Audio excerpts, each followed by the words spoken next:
the first word that comes to mind as I'm watching these Olympics is human, right? These athletes are seen as such machines and such like prodigies that the standard for them is perfection. So anything short of perfection becomes problematic or failure or not good enough.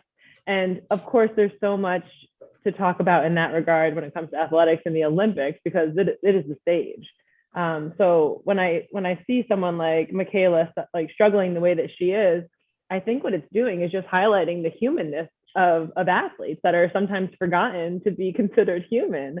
So yes, she's struggling, but I think what's going to be the most telling is the resilience and the rebound. So, you have a couple of bad runs, a couple of bad races, you miss a couple of gates. It doesn't mean that Michaela's any less of an athlete, any less of a person. It's just now I see it as an opportunity for her to be able to bounce and kind of show the world really what it really means to be an athlete, which is to be a resilient and hardworking person. When an athlete as great as that and the expectations, even that she puts on herself, are Yeah. so lofty, and you get back-to-back DQs, something I don't know that she's ever experienced in her competitive career. Mm-hmm. What is she telling herself? What are somebody in your position? What are you telling her to maybe try to get her out of her head? Yeah, I mean, embrace it, right? So don't pretend it's not happening. Obviously, I don't think she is. I don't think it's possible with someone at that level. But it's really how you frame what's happening. Embrace what's happening as an opportunity to now kind of get even more of a clear picture of areas that you might need to focus on, and focus on what you want to have happen, not on what you can't have happen again. A lot of times athletes focus on what they don't want to happen. Don't turn the ball over, don't miss the skate, don't DQ. And what happens is with those athletes, they're so hyper focused on what they don't want to have happen, that information is going into their brains. So they end up focusing on things that don't want to have happen. And ultimately, usually those things do happen. So someone like Michaela, I would say focus on what you want to have happen. Visualize successful runs. She has had far more success than failures in her life. And so focus on what she knows she's capable of doing, all the hard work she's put into this, and go out and just be present and focus on how you are going to get it done, not on things that you're afraid of, because that will, again, create fear, those negative emotions, and those dictate our performance. So focusing on the affirmative side of things as opposed to what we're trying to avoid. The Olympic stage has always been so grand and it's always been pressure packed, but the element now of greater media coverage, but obviously also the presence of social media, which I know Simone Biles talked about during the Summer Games. How much of a role do you think that plays on the added weight of today's athletes? Oh my God, so much.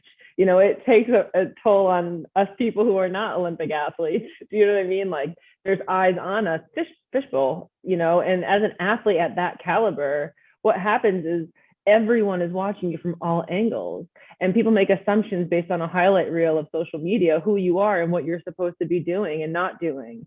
And so the pressure that social media provides, which sounds like a positive thing, it's not, it just adds to the intensity of the experience. And I think before social media, there were other media outlets, of course, but the immediacy of what social media provides is like people following and tracking Michaela before Michaela can see her times. Other people already know them.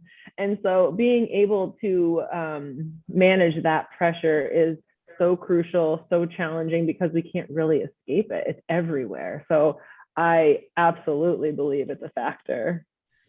4 years ago, Nathan Chen really struggled. He had a fifth place finish, but a bad short program based on his standards. What do you think changed between 2018 and 2022 for someone of his elite status? Yeah, I go back to the word opportunity. And I think he took the opportunity of perhaps not placing where he expected to place and using that as momentum and as a reason to push and to prove his resilience as an athlete and as a person. Disappointments are inevitable in life. We're all going to face setbacks, obstacles, whatever it might be, whether it's mental health, physical performance, so on and so forth.